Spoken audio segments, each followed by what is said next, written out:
Biblical aliens refers to the idea that extraterrestrial beings or advanced technologies may have played a role in the events and narratives described in the Bible. Proponents of this theory point to various passages in the Bible that they believe could be interpreted as descriptions of alien encounters, advanced technology, or supernatural phenomena that might be explained by the presence of extraterrestrial intelligence. For example, some interpret the book of Ezekiel's description of a wheeled vehicle descending from the sky as a possible account of a spacecraft or UFO sighting. Others suggest that the sons of God, mentioned in Genesis 6, who are said to have intermingled with human women and given birth to the Nephilim, could be a reference to extraterrestrial beings intervening in human affairs. The idea of advanced technology in the Bible is also highlighted by those who believe that the Ark of the Covenant may have been a powerful technological device, possibly of alien origin, rather than a purely religious artifact. Some ancient astronaut theorists propose that the miracles and supernatural events described in the Bible, such as the parting of the Red Sea or the destruction of Sodom and Gomorrah, could be explained by the advanced capabilities of extraterrestrial beings.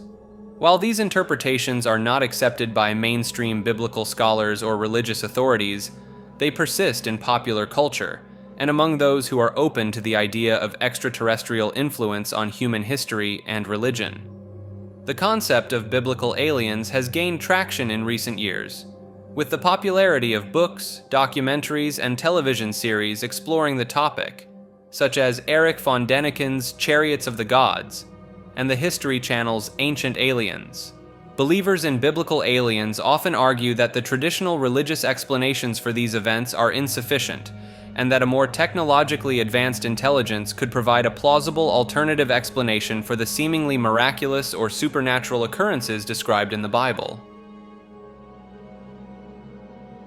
Bicameralism is a concept proposed by psychologist Julian Jaynes in his 1976 book, The Origin of Consciousness in the Breakdown of the Bicameral Mind. Jaynes suggests that ancient humans had a different form of consciousness compared to modern humans, characterized by a bicameral mind in which the brain's hemispheres operated more independently. In this bicameral state, Jaynes proposes that the right hemisphere of the brain generated auditory hallucinations, which were perceived by the left hemisphere as the voices of gods, spirits, or ancestors, guiding the person's actions and decisions. According to Jaynes, this bicameral mentality was prevalent in ancient civilizations, as evidenced by the frequent references to divine voices and visions in ancient texts, myths, and religious practices. He argues that the development of writing, complex language, and societal changes around 3,000 years ago led to the breakdown of the bicameral mind and the emergence of modern self-awareness, introspection, and consciousness. While Jaynes's theory remains controversial and is not widely accepted by mainstream psychologists, it has garnered interest from various fields, including literature, philosophy, and anthropology.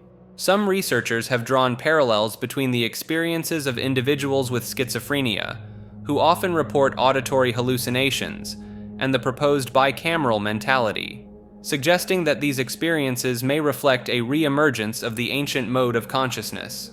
The concept of bicameralism has also inspired various forms of creative expression, such as literature and music, exploring the idea of a divided consciousness and the potential for accessing alternative states of mind. Bicameral mind hypnosis refers to a controversial theory combining Julian Jaynes' concept of the bicameral mind with modern hypnotic techniques. Proponents argue that hypnosis may access remnants of an ancient consciousness structure where the brain's hemispheres operated more independently. They suggest that trance states induced by hypnosis resemble the proposed bicameral mentality, characterized by heightened suggestibility and dissociation. Some practitioners claim to use hypnosis to temporarily reactivate bicameral consciousness, potentially tapping into intuitive or unconscious mental processes. Anecdotal reports describe hypnotic subjects experiencing voice-like thoughts perceived as external, similar to the divine voices Jaynes attributed to ancient humans. Researchers have noted similarities between hypnotic phenomena and certain symptoms of schizophrenia, both of which some link to bicameral mind processes. Advocates point to the vivid imagery and unconventional thinking often reported during deep hypnosis as evidence of accessing archaic mental structures. While lacking rigorous scientific support, the concept has inspired exploration in fields like consciousness studies, psychotherapy, and creative arts. Big Soy is a theory proposing a grand conspiracy where a small group orchestrates societal changes through various means, including soy products. It suggests that these individuals, possibly within governments and corporations, aim to render the population more subservient by promoting relaxation and dependence. This could lead to increased control over daily life, as people relinquish decision-making to authorities. Believers argue that the theory encompasses more than just dietary influences. They point to the widespread implementation of soy in everyday products beyond traditional food items. Soy is used in cosmetics, plastics, and even biofuels, which proponents claim further reinforces its purported effects on human behavior.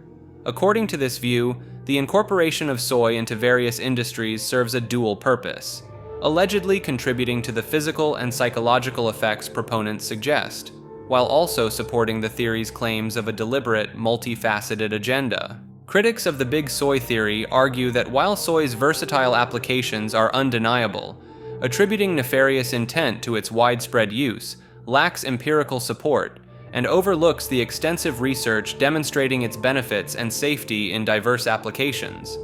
They contend that the theory's assertions of covert manipulation through soy products are speculative and unfounded. Despite skepticism, believers point to societal shifts towards passivity and loss of agency as potential indicators of this clandestine manipulation. Some cite the prevalence of soy products in various aspects of daily life as evidence supporting their claims. They argue that these shifts align with the theory's premise that influential entities exploit soy's versatility to exert covert control over societal behavior and decision-making processes. The Bilderberg Group is an annual private conference attended by influential figures from politics, business, media, and academia, primarily from Europe and North America. The secretive nature of the meetings, with no official minutes or records released to the public, has led to numerous conspiracy theories about the group's true purpose and influence on global affairs.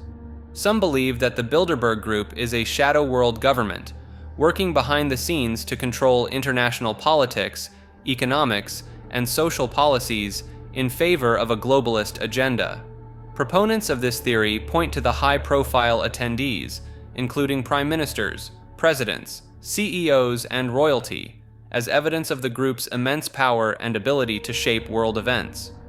They argue that the private nature of the meetings allows attendees to discuss and plan strategies without public scrutiny or accountability, potentially enabling them to coordinate efforts across nations and industries. Conspiracy theorists often link the Bilderberg Group to other alleged secret societies, such as the Illuminati or the Freemasons, suggesting a larger network of elites working together to maintain their power and influence. Some speculate that the group's discussions and decisions have led to significant political and economic outcomes, such as the creation of the European Union or the selection of presidential candidates in various countries. While the Bilderberg Group maintains that its meetings are simply forums for open dialogue and the exchange of ideas, the lack of transparency has fueled suspicions and theories about its true intentions. Critics argue that the secretive nature of the meetings, combined with the influential positions held by many attendees, creates an environment ripe for potential abuse of power and the advancement of agendas that may not align with the public interest. Despite the lack of concrete evidence to support many of the conspiracy theories surrounding the Bilderberg Group, the organization's opacity and the high profile of its participants continue to generate speculation and mistrust among those who believe in the existence of hidden power structures shaping global affairs.